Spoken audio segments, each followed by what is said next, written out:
Graça e paz, meus irmãos. Estamos começando mais um Papo de Crente e hoje trazendo esse assunto do título. Ter relações sexuais antes do casamento é pecado? Vamos falar sobre esse assunto logo após a vinheta.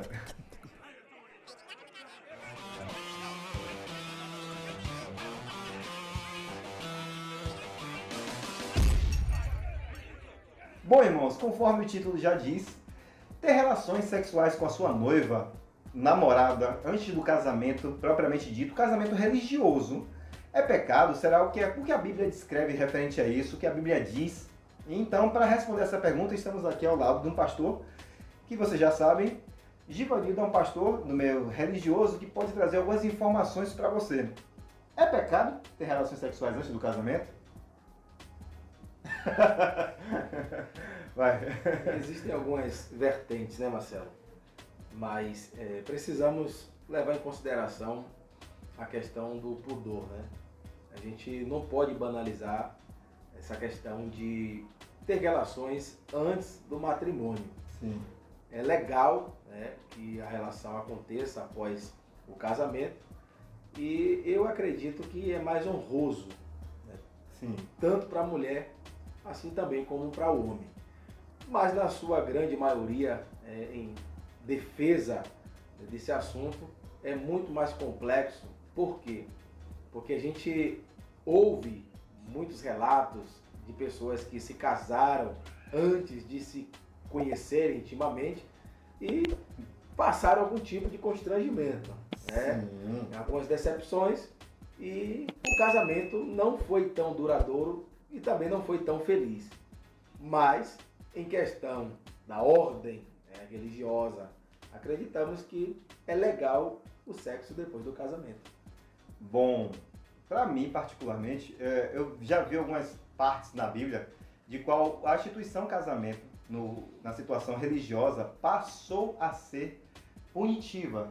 Então, na própria Bíblia existiam ordens, tanto religiosas como a Igreja Católica fundamentalizou sobre isso, e passou a ser um problema, tanto quanto está escrito que seria fornicar, que seria ter a relação antes do casamento. O problema para mim não é o fato da relação sexual, porque você tendo relações sexuais antes do casamento ou não, isso não lhe condena a punição infernal, não coloca você ou o ser humano em condição de nunca mais ter um perdão, se caso tenha sido pecado. Essa é uma condição natural, porque você sentiu prazer e a vontade de consumar o fato, e passou a ser de Deus aquela pessoa que, depois da certificação humana, deixa de ser pecado. Então, propriamente dito, o pecado não é a validação do que Deus diz para você, e sim o que o homem decreta para você. Por isso, lei humana. Então, quando você transcreve o nome do marido para a mulher e aí existe a união religiosa, deixa de ser pecado. Então, mesmo ato, sem a consumação da assinatura no documento, ela é pecado se não tiver, e posteriormente a assinatura é. Na verdade, Eu ia acrescentar mais um fato, mas... precisamos levar em consideração o seguinte: o que é o pecado? casamento para Deus não é assinatura em um papel. Ótimo, então, Ponto. invalida. Então, o casamento é a união de corpos. Sim. Porque se tornar uma só carne não é quando você se casa, é Sim. quando vocês se relacionam de uma forma íntima. Perfeito. Quando o homem conhece a mulher, eles ambos se tornam uma só carne. Então, o casamento para Deus é justamente a união de corpos, é a relação sexual, é essa ligação. O papel, nada mais, nada menos, é que um contrato de segurança, né, para ambas as partes. Justamente. Então, quando você assina e recebe uma certidão, aquele documento é um contrato que vocês fizeram. Não é a confirmação de que vocês são casados. Por quê? Porque vocês podem assinar o papel, o documento, Que qualquer que seja. e não ter nenhum tipo de vida conjugal, vida a dois, e viverem como se fossem amigos. Pronto, eu vou fazer uma pergunta aqui, bem capciosa. Por que então para a igreja eles detêm essa informação de que é pecado? Na verdade, para que exista uma ordem, né? Eu falei sobre o pudor, e na verdade essa exigência, porque literalmente é uma exigência, sim, religiosa. Religiosa, e assim, eu sou muito categórico na questão de que se um noivo, né, um casal de noivos, eles se conheceram antes do casamento, Sim. tá? E olha só, eu não obrigo eles casarem simplesmente pelo fato deles terem se conhecido intimamente antes do casamento. Ótimo. Porque isso aí já vai trazer uma outra vertente. É porque senão você está trazendo a perjúria de que aquilo é pecado e condenando o casal de que é pecado. Então a resposta é não, não é pecado. E na verdade, olha só, antes da cerimônia de casamento, Sim. eles se conheceram. Sim. Eles se casaram antes da cerimônia. Sim. Porque casamento é a união de corpos. Pronto. Então vamos É dizer. encontro de almas. O que você está me dizendo então que o casamento instituído pela Igreja Católica antigamente, ele não é propriamente dito uma regra espiritual. Não vai concordar Com comigo? certeza. Temos uma concordância. Então o casamento em si, pelo que entendemos, ele de fato não torna-se casamento porque você assinou um contrato, e sim porque definitivamente você tem desejos em viver a vida com aquela pessoa. Verdade. E está mais espiritual do que provavelmente dito a Igreja Católica impôs. Eu como pastor, Marcelo, desculpa, tá? Deve? Um casal, eles vieram até mim pedindo conselho, orientação, porque eles, para a igreja, eles caíram. E na verdade eles se conheceram de uma forma mais íntima. E eles disseram para mim que não foi legal. E eles não queriam levar adiante o casamento. E você? Eu não forcei eles se casarem. Não tem, nem deve como. O grande problema da Religião? Vou ter que falar para você aqui. O grande problema, dos desastres que acontecem em muitos casamentos é justamente essa questão de forçar, a estar unido com quem você não quer. Sim. Para agradar o pai, para agradar a mãe, para agradar a igreja, para agradar o pastor, o segmento religioso. Você não pode casar para agradar ninguém. Você precisa se agradar dessa pessoa que você quer viver ou que se decidiu viver durante anos. Se lhe agrada e você vai ser feliz com essa pessoa, case-se. Senão, você não pode casar por obrigação porque você está, você está entrando em praticamente uma cadeia. Casamento é uma cadeia? Não, brincadeira. Casamento é coisa de Deus. E há também um determinado fato que algumas pessoas escolhem para si mesmo, por conhecimento próprio, por desejo próprio, de casar sem nunca ter tido relação, propriamente dito, os virgens. Isso assim é bem louvável, o próprio interesse em conseguir tais atos, mas em referente à perda da virgindade, ela não torna-se pecaminosa perante a Deus. Pelo menos é o que entende-se a parte espiritual. A parte religiosa condena isso com veemência. Se você não casar virgem, independentemente você está em pecado ou em queda, conforme foi anunciado aqui. Então, nessa lógica, o que podemos e entendemos é que o sexo antes do casamento não faz de você ser uma pessoa pecadora. Porque pecado tem outro conceito, existe um vídeo falando sobre o que é pecado. Em outra condição, se porventura você escolheu isso para você casar virgem ou só ter relações depois de casado, também não entra em nenhum fato condenatório para o espiritual, sim para a religião. A religião condena bastante isso e usa de manipulação até de conhecimento para que você exerça dessa forma, porque existe a regra religiosa que não pode ser alterada. Nada contra quem segue e quem não segue. E o terceiro fato, se você já é uma pessoa que se divorciou e deseja ter uma outra pessoa para se casar posteriormente, haja visto que você já perdeu a virgindade, já não está mais no estado de virgem, isso não significa que também seja um subterfúgio para dizer que não pode mais casar. Sim, o casamento como instituição religiosa, ele pode ser feito incondicionalmente. A sua quantidade de divórcio, a sua situação sexual, se é virgem ou não, ou até mesmo se você não encontrou em seu parceiro uma satisfação. Tem muitos casos, como ele relatado, isso para citado aqui, é que não há satisfação sexual entre dois parceiros e a pessoa tem que buscar, sim, no meu ponto de vista, prazer no parceiro que existe e que é aquele que favorece isso. Eu ouvi um testemunho de uma irmã, ela tinha 57 anos e o pastor sempre observava ela muito triste nos cultos. Muito triste, muito triste. Posso ser bem escroto? Depois. Dessa vez. Ela era muito triste, muito triste, muito triste. E ela tinha pelo menos 37 anos, 35 anos de casada. Sim. Tinha 4 filhos e aparentemente tinha um relacionamento saudável. Aparentemente. Mas um dia, em um culto, ela chorava muito e o pastor pergunta para ela não sei se foi o teor da mensagem, a revelação da mensagem. Sim. A mensagem falou diretamente com ela, ela declara para o pastor que ela estava em uma relação, né? Sim. Casou muito jovem, Sim. com uma pessoa que o pai escolheu, mas que não o amava. Eu esqueci o nome desse tipo de casamento. Não, ela não amava ele, mas em respeito ao pai, ela aceitou casar-se com este rapaz. Tiveram 4 filhos, 37 anos de casada e nunca foi feliz. Ela perdeu uma vida. Sim. Ela perdeu uma vida por capricho do pai, ou enfim, Condição religiosa também. de quem não iria participar daquela relação ou daquele relacionamento. Isso cabe também ao fato de como a pessoa interpretou determinadas parábolas da Bíblia, versículos da Bíblia.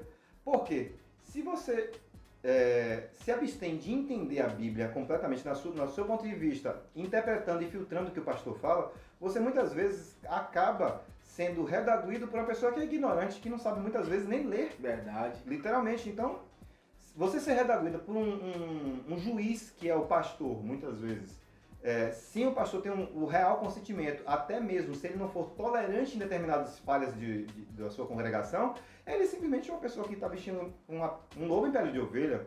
Ele é mais condenador do que literalmente um pastor.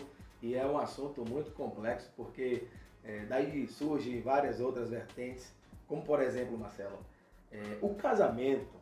O casamento Você para pergunta pra mim? Não, o casamento para ser um casamento, observe bem isso aqui. Isso aqui é muito preocupante. Sim. Olha só, o casamento não é assinatura em papel. Ponto. Descarta essa questão de certidão. Eu agora estou casado. Descarta isso. Isso é um contrato, tá? Sim, é um exemplo. O casamento é a união de corpos. Sim. É quando ambos se tornam um. Mas para 2 corpos se tornarem apenas um, existe uma abertura, Sim, um vamos lá. portal que ambos abrem para que um entre no outro. Sim. Mas se um tiver fechado, não existe a a unificação. consumação do casamento. Sim. Por exemplo, eu vou casar porque ele vai me proporcionar isso. Sim. Mas eu não tô. Não é o casamento. E não acontece o casamento. Pronto. O casamento acontece quando eu quero ele, eu quero ela. Os portais se abrem e eles se unem. Deixa eu E só se falar. unificam em uma só carne. Deixa eu falar só um detalhe em cima disso do que você está trazendo. Olha só, existe um conceito espiritual sobre o casamento do qual eu vivo e entendo. Qual é a condição? Primeiramente, a motivação. Quando você deseja a pessoa e a pessoa te deseja, acredite, Deus une. Entra uma possibilidade remota. Você às vezes não tem condições de propiciar uma festa de casamento, você muitas vezes não tem condições de fazer um ato religioso e no ato civil. Você não consegue com as suas próprias forças, mas o desejo é tamanho que você vê o impossível acontecer. Eu acredito muito mais ligado na parte espiritual, essa é a ligação de resposta da parte espiritual, do que tão somente o seu desejo. Porque E Marcelo, esse assunto é muito maravilhoso. É um assunto muito gostoso de falar, porque a gente envolve experiências também, né? Sim. Porque as pessoas pensam que o desejo é apenas carnal, carnal. Deus E não não é disso aí nessa hora. Não, a bênção de Deus é concedida. Exato. É concedida. Só que quando você percebe que você pensa que é desejo, mas não é apenas o desejo. Não. Tem algo além. Deus é a favor Tem da união. muito mais Isso é um além do ponto. que o desejo. Envolve tanto o desejo de um casal para o outro, a relação química, porque muitas vezes isso deflagra o casamento. Você pode ter parceiro e parceira que você não convém aos seus desejos carnais e vontades. Sim. E o parceiro não corresponde. É por isso que eu disse no outro vídeo, toquem a mesma música.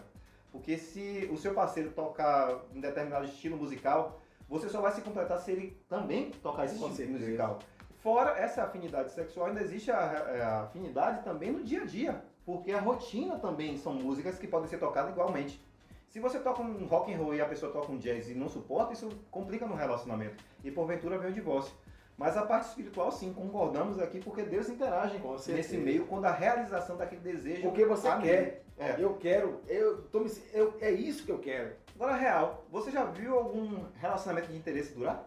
Nunca. É meio esquisito, né? Nunca. Porque a pessoa, quando se mostra interessada em algo dele, é determinante para um fim. Isso é uma brevidade que se põe numa relação, porque eles até conseguem casar-se. mas não se sustentam. Justamente. Porque aparentemente, eu posso dizer assim, superficialmente, Deus não está ali, entendeu? Dizem que os opostos se atraem, eu discordo disso. Eu concordo. Eu discordo disso, até porque você não vai estar com aquilo que é oposto ao que você gosta. Pronto, eu só vejo o oposto se atrai, o oposto completa o par. Então, nessa vertente, sim, é o mesmo sentido. Por exemplo, é o yin yang para mim. Um exemplo, né? O cônjuge, ambos, eles se gostam. Então, você faz o que eu gosto, você faz o que eu gosto. Isso não é oposto, isso é a sintonia. Pronto. Entende? Então, essa sintonia é que vai fazer com que a união seja duradoura, porque gosto do olhar, gosto do jeito que fala, do jeito que... Então, é como se completasse mesmo. Não é apenas o desejo de dar, mas é a convivência, é a maneira que fala, é o jeito que toca, que entende. Então, Concordo. O casamento é esse conjunto. O casamento não é chegar, estar na frente de um padre, de um juiz de paz, de um pastor, de um bispo. Estou casando. Não é isso. Assim, eu falei do yin yang só porque a gente fala de assuntos espirituais e religiosos. Eu vejo também dessa forma, concordo plenamente com ele, não descredibilizando, mas assim, se você, homem, 50% daquilo e dentro de você, os seus 50%, você o complementa sendo maduro, sendo responsável, sendo íntegro, tendo caráter, sendo uma pessoa honesta, a sua parceira sendo igual a você, ele tão somente é um mais, é igual a mais. Quando a sua parceira também tem outros atributos além desses e contribui para um relacionamento, isso funciona numa veracidade muito maior. Então, para mim, o Yin Yang é um complemento daquilo que você não é se propiciando no próximo. Então, cada um faz bem determinados... Eu sou bom em determinada área, ele é bom em outra área. Então, nessa união de duas pessoas, pode se fazer muito mais em equipe, em parceria, um somatório mais real, do que tão somente ela fazer a mesma coisa do que eu. Então, por isso eu coloquei essa forma do Yin Yang. Eu prefiro uma parceira que não seja exatamente igual a mim, que caiba nos meus desejos, que me complemente na totalidade do que ela pode contribuir, do que ser exatamente igual a mim para não fazer exatamente o que eu faço no meu desejo. Entendi. Eu não quero uma pessoa igual a mim de forma nenhuma num relacionamento conjugal. Agora, eu vejo o casamento como uma sociedade de empresa. Sintonia tem que existir. A comunicação é o fato, a maturidade tem que existir nos dois, obviamente. E se os dois tiverem o mesmo interesse em chegar a determinado objetivo, o amor prevalece. Que para mim também o amor tem uma explicação muito fácil, que é assim: se você como homem enxerga uma mulher com o desejo dela, saiba, para você se unir a ela em termos de amor, você tem que pensar nela da seguinte forma, assim eu vejo, os parceiros na verdade. Você tem que entender que você pode propiciar a essa pessoa melhores resultados trazendo toda a bagagem que você tem para com ela. Então você somar os seus atributos conjunto à sua parceira, que tem outros atributos, você chega a resultados maiores. É por isso que trabalhar em equipe, para mim, muita gente fala que trabalha em equipe, mas o trabalho em equipe, para mim, o resultado tem que ser aquilo que você não consegue individualmente. Entendeu? Melhores resultados em equipe são melhores resultados em equipe, não aquele resultado que você já traz para você mesmo. Entendeu? Então a potencialidade na razão de união matrimonial está nesse quesito, para mim, exemplificando os atributos que as pessoas podem ter individualmente. É isso aí. Então, vocês podem concordar ou discordar. Né? Vocês podem comentar aí e expor a sua linha de entendimento. E estamos aqui para respeitar as suas opiniões. Bom, mas me diz aí, o que é que você entende como união matrimonial? É pecado, não é pecado? O que é que você imagina de um parceiro ou uma parceira? Fala aí embaixo, dá o seu like, obviamente. Inscreve-se no canal. Se inscreve no canal. Eu nunca mais te disse isso, mas se inscreve no canal, ajuda a gente aí também a chegar a 1.000 inscritos para poder fazer os vídeos ao vivo, tudo bem? Isso aí. Quer falar mais alguma coisa? Não. Que a graça e o amor de Deus esteja sobre todos nós. Amém.